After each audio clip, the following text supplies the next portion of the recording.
Hola, ¿qué tal, Rafa? Bueno, hoy estamos con la lección 5, GPS y odómetros, y vamos a entrar un poquito más en materia. Mañana ya será lo último así en materia fuera de lo que serían las carreras. Y, y bueno, con esta pequeña base, si le habéis dado un poquito de repaso a lo que se os envía de apuntes, yo creo que podemos empezar ya en materia pesada. Bueno, el GPS, como todos sabéis, es un sistema de posicionamiento global. Eh, es un sistema que pertenece a los Estados Unidos, al Ministerio de Defensa, y fue de uso militar. Bien, y sigue siendo de uso militar, lógicamente. En el 1973 se puso en marcha este proyecto y en el 1974 pues ya se lanzó el primer satélite y empezó a funcionar en Estados Unidos. Dado el éxito que tuvo, allá por el año 84 hubo un percance bastante importante, un avión comercial de Korea Airlines, eh, bueno, pues fue torpedeado por un avión soviético, ruso, y entonces empezaron los americanos a pensar que tendría un uso civil muy bueno para que todas estas cosas no pasaran. Entonces se implementó y la OACI, que es la Organización de Aviación Civil Internacional, pues lo adoptó y a día de hoy pues es un sistema usado por todos los mecanismos de aeronáutica, náutica y demás. Bueno, voy a explicar un poquito. El sistema GPS, que no nos confundamos, hay muchos sistemas. GPS es americano, pero el GPS simplemente son unas siglas. Dice Global Positional System. El americano se llama Navstar. Navstar. Bien. Navstar es el sistema de navegación por estrellas que le llaman los americanos. Luego tenemos un sistema propio de Rusia que se llama GLONASS, hoy muy utilizado por los celulares de todo el mundo. Y, y tenemos el sistema Galileo.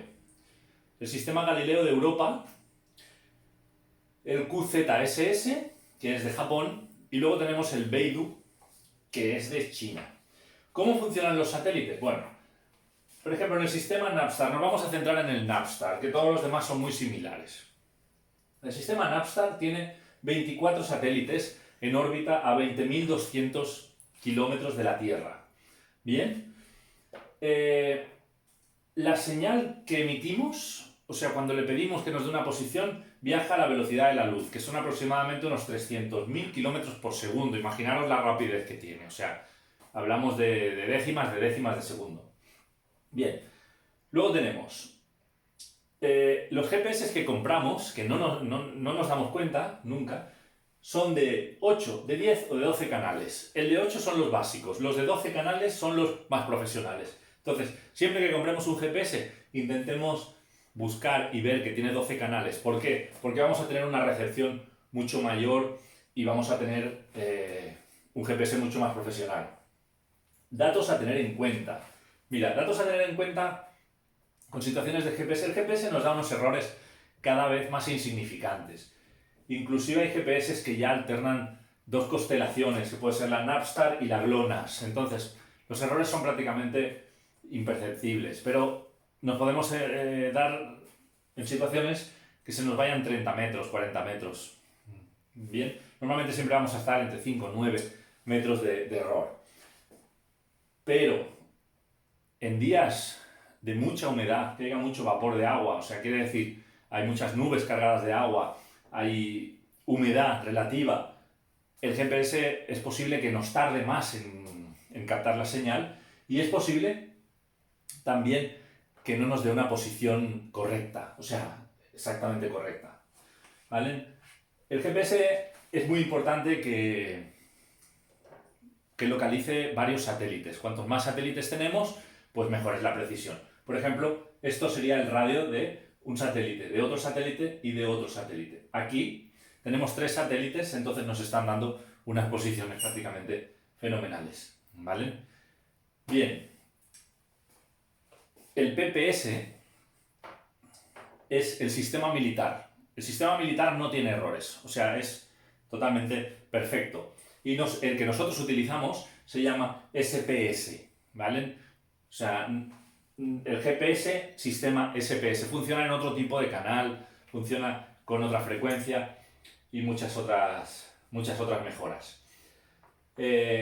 Por otra parte, luego existen unos sistemas de potenciación, ¿vale? Que por ejemplo se llaman SBAS, aumentan la precisión de los GPS. Muchos de ellos ya vienen con varios sistemas. Por ejemplo, no sé si habéis escuchado el EGNOS,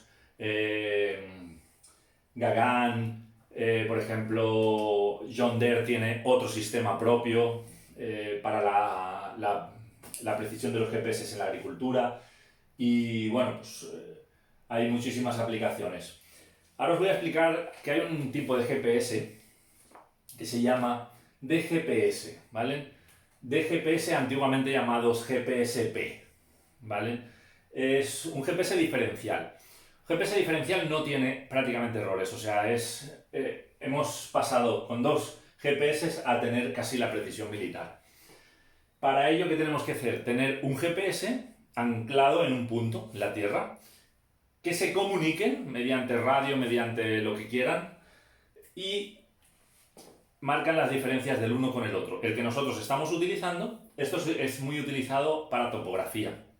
Nosotros le estamos dando unas aplicaciones para tiempos y demás, ¿vale? Pero estamos en proceso de, pues eso, de desarrollo y un poquito, y dentro de poco imagino que podremos daros novedades. Bueno,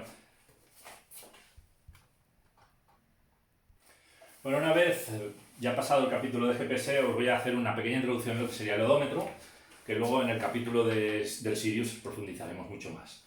Bueno, el odómetro no es otra cosa que medir una distancia, o sea, en griego, odómetro significa medir distancia, ¿vale? Con lo cual, pues ya sabemos que es medir. ¿Qué se utiliza en el odómetro?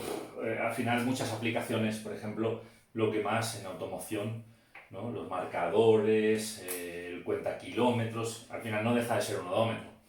Bueno, nosotros vamos a especificar un poquito más sobre los odómetros que utilizamos en las carreras. Hay dos tipos de odómetros, dos. Uno que funciona por los giros de la rueda o por giro mecánico y otro que funciona por señal satelital. Los pros y los contras. Mira, los pros del que gira con la rueda es que la rueda, la señal de marcador, cualquier cosa, es que, por ejemplo, cuando entramos en un túnel o hay una zona donde la conexión se nos ha ido porque estamos debajo de árboles, piedras o cualquier otro objeto que nos obstruya la señal, la rueda sigue girando, lógicamente, y sigue marcando, con lo cual no nos influye el clima ni nos influyen esas circunstancias. ¿Cuál es la contra de este tipo de odómetro? Pues sencillo, la rueda en una derrapada gira más. Cuando hay arena es diferente a cuando hay asfalto que cuando hay tierra. Entonces, evidentemente, eso se tiene que reajustar y tienes que llevar varias calibraciones diferentes para los tipos de terreno o para los tipos de conducción. Ahora, los pros del sistema odómetro en GPS. El sistema odómetro en GPS nos olvidamos totalmente de cualquier tipo de calibración, porque con la señal GPS lo tenemos listo. Son bastante exactos y los fallos solo se dan en sitios donde se pierde la conexión, que cada vez son más escasos. Si, por ejemplo, en un rally o en un cross country, pues podemos pasar por un túnel, pero, a ver, no hay túneles que hagan más de 1 kilómetro, raramente los casos. Bien, siempre nos van a marcar lo siguiente. Nos pueden marcar solo un odómetro, nos pueden marcar 2 odómetros y velocidad. Los más utilizados, por ejemplo, en motos se llaman RNS, se llaman ICO, y los que se utilizan en autos, a mí me gusta mucho el Geotrip, de TerraTrip, y bueno, pues hay infinidad de aplicaciones también en la red que hay odómetros.